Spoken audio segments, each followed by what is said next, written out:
সব মাটিতে তোমার অনশ্বর পায়ের ছাপ, সব রাইফেলে তোমার বুকের বারুদ, সব কুচকাজে তোমার সেনার ছন্দ। এখন শুনবেন শুভ দাশগুপ্তের লেখা আমি সুভাষ বলছি। আবৃত্তি করছেন মোহাম্মদ মনিরুজ্জামান।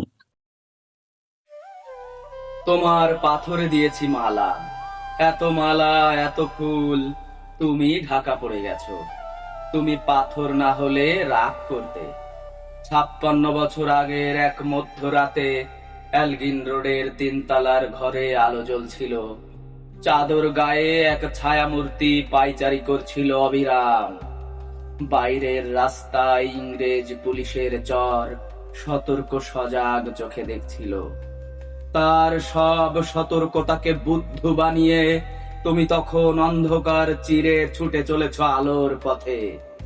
দেশের মানুষ কাক পক্ষী কেউ টের পায়নি।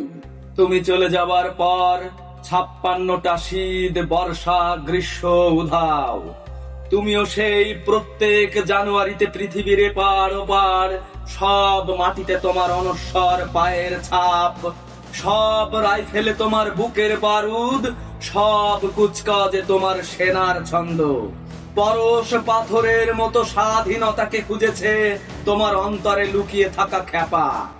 তোমার গন্তব্য ছিল স্বাধীনতা, তোমার পথ ছিল স্বাধীনতা, তোমার স্বপ্ন ছিল স্বাধীনতা, তোমার প্রেম ছিল স্বাধীনতা। তুমি রক্ত চেয়েছিলে স্বাধীনতার জন্য, তুমি তাই পাথর। যারা স্বাধীনতার আড়ালে চেয়েছিল গদি, চেয়েছিল সিংহাসন, ইংরেজের ছেড়ে যাওয়া লুটের রাজ্যপাট, তারা রইল সুখে।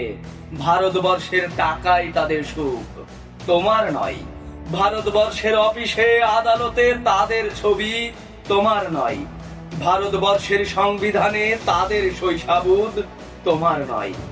ইংরেজ গরিব মানুষকে পায়ের নিচে রাখতো, আমরা বড় লোকদের মাথায় করে রেখেছি। স্মাগলার কিংবা ডাকাতকে জোর হাতে সভাপতির আসনে আহ্বান করছি। ইংরেজ দেশের ধন সম্পত্তি লুট করত, আমরা দেশটাকে বেচে দিচ্ছি। ইংরেজ দিয়েছে চাবুক, লাঠি, গুলি, আমরা দিয়েছি মাস্তান, মাফিয়া, নেতা আর বুলি। ইংরেজ দিয়েছে কালাপানি, সেলুলার জেল, আমরা দিয়েছি টিভিতে সুপার হিট মোকাবিলা আর আইন সবাই আইরাম গাইরামের খেল। 56 বছর আগের এক মধ্যরাতে পরাধীন এই দেশ ছেড়ে তুমি চলে গিয়েছিলে স্বাধীন এক স্বদেশে ফিরে আসার স্বপ্ন নিয়ে। তুমি ফিরে আসোনি, স্বাধীনতা এসেছে।